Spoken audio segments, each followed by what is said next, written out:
बहुत समय पहले बंगाल की घनी जंगलों में एक छोटा सा गांव बसा हुआ था। बाहर से देखने पर वो गांव किसी चित्र की तरह शांत और सुंदर लगता। चारों ओर धान के खेत लहलहाते, तालाबों में कमल खिले रहते और शाम को बैलों की घंटियां सुनाई देती। लेकिन उस गांव की शांत छवि के पीछे एक ऐसा डर था जिसने सालों से हर व्यक्ति की नींद छीन ली थी। गांव के किनारे बांस और झाड़ियों के बीच एक टूटी फूटी झोपड़ी खड़ी थी। उस झोपड़ी में एक औरत रहती थी। उसका असली नाम शायद कभी किसी ने सुना हो, लेकिन समय के साथ लोग उसका नाम भूल चुके थे। अब वो सबकी जुबान पर सिर्फ एक नाम से जानी जाती थी, डायन, काला जादू वाली। दिन में वो बहुत कम दिखाई देती और जब भी दिखती तो औरतें अपने बच्चों को घर के अंदर खींच लेती। उसकी आंखों में एक अजीब सी चमक थी, जैसे अंधेरे में किसी जानवर की आंखें चमकती हैं। कभी वो अचानक हंस पड़ती और उसकी हंसी सुनकर बच्चों का रोना बंद हो जाता, तो कभी वो बिना पलक झपकाए लंबे समय तक किसी को घूरती रहती। गांव वालों की सबसे बड़ी चिंता ये थी कि वो हर रात शमशान घाट की ओर जाती थी। गांव के पश्चिम में एक पुराना शमशान था, जहां अक्सर चिताएं जलती रहती और हवा में राख तैरती रहती। जब सब लोग अपने अपने घरों में दरवाजे बंद कर सो जाते, वो औरत एक मिट्टी का घड़ा लेकर निकल पड़ती। कई बार कुछ लोगों ने देखा कि वो बुझती चिताओं की राख अपने घड़े में भरती और फिर उस राख को अपने माथे पर लगाकर अजीब भाषा में मंत्र पढ़ती। कहते हैं उस समय उसकी आंखें लाल अंगारों की तरह चमकती थीं, जैसे उसके भीतर कोई दानवी शक्ति समा गई हो। धीरे धीरे गांव में अजीब घटनाएं होने लगी। खेतों में काम करने वाले किसान अचानक बीमार पड़ जाते। बिना किसी कारण उनके शरीर पर नीले निशान उभर आते। कई छोटे बच्चे अचानक गायब हो जाते और उनका कोई पता नहीं चलता। रात के समय कुछ लोगों को अपने दरवाजों के बाहर किसी के पैरों की आहट सुनाई देती, जैसे कोई धीरे धीरे उनके घर के चारों ओर घूम रहा हो।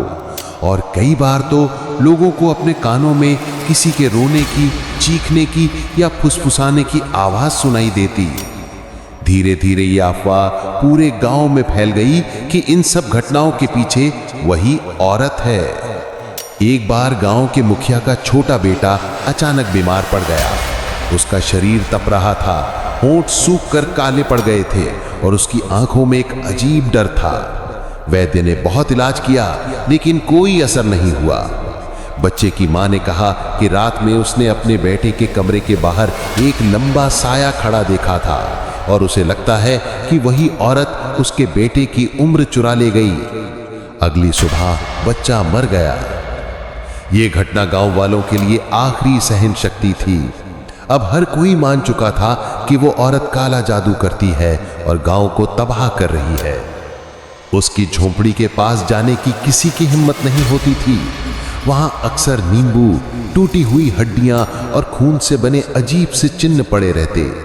कभी कभी रात को वहां से अजीब सी गंध आती और दूर दूर तक कुत्ते भौंकते रहते। एक बार गांव के कुछ नौजवानों ने तय किया कि वे छुपकर देखेंगे कि वो औरत करती क्या है। वे आधी रात को शमशान घाट पहुंचे और पेड़ों के पीछे छुपकर उसे देखने लगे। वो औरत राख से जमीन पर एक गोला बना रही थी। गोले के बीच उसने मिट्टी की बनी एक गुड़िया रखी, जिसे देखकर लग रहा था कि वो किसी नवजात शिशु जैसी है। उसके चारों ओर खोपड़ियां सजाई गई थीं। वो ऊंची आवाज में मंत्र पढ़ने लगी। अचानक उसकी आंखें लाल चमकने लगी और गुड़िया हिलने लगी, जैसे उसमें जान आ गई हो।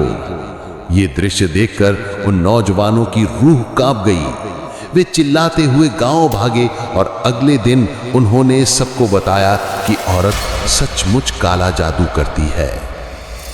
अब पूरा गांव भय से कांप रहा था। लोग सोचने लगे कि अगर उसे नहीं रोका गया तो वो सबकी जान ले लेगी।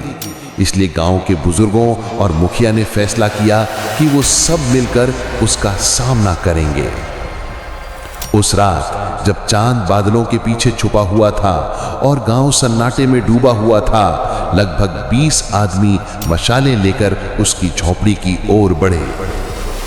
जैसे ही वे अंदर पहुंचे, उन्होंने देखा कि औरत बीच में बैठी थी। चारों ओर खोपड़ियां रखी थीं और बीच में आग जल रही थी। उसकी छाया दीवारों पर बड़ी और भयानक लग रही थी। वो जोर जोर से मंत्र पढ़ रही थी और उसकी आवाज गूंज की तरह पूरे कमरे में फैल रही थी। अचानक गांव वालों को लगा कि दीवारों पर काले साए नाचने लगे हैं। कोई चीख रहा था, कोई हंस रहा था और किसी की परछाई तो इतनी बड़ी हो गई कि उसने पूरा घर ढक लिया। एक एक कर सबके कानों में अजीब सी गूंजने लगी, कभी बच्चे के रोने की आवाज, कभी औरत की चीख। गांव वालों की हिम्मत जवाब देने लगी। कुछ ने मशाले फेंक दी और बाहर की ओर भागे। उस अफरा तफरी में किसी ने देखा कि औरत अचानक खड़ी हुई और उसकी आंखों से खून बहने लगा।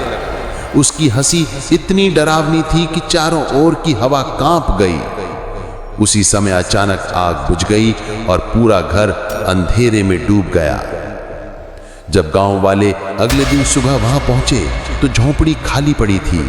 औरत कहीं गायब हो चुकी थी, लेकिन उसके चारों ओर जमीन पर अब भी राख का गोला बना हुआ था और खोपड़ियां बिखरी पड़ी थीं। गांव वालों ने डर के मारे उस जगह को छोड़ दिया और झोंपड़ी को जला दिया। लेकिन कहते हैं कि वो औरत पूरी तरह मरी नहीं। आज भी उस गांव के शमशान में रात को उसकी हंसी की गूंज सुनाई देती है। कभी कभी कोई राहगीर कहता है कि उसने लाल आंखों वाली एक औरत को राख उठाते देखा है। लोग वहां रात में जाना तो दूर, उसका नाम लेने से भी डरते हैं। गांव अब भी बसा है, लेकिन हर बच्चे को ये चेतावनी दी जाती है कि सूर्यास्त के बाद कभी शमशान की ओर मत जाना, क्योंकि वहां अब भी वो काला जादू वाली परछाई घूमती है।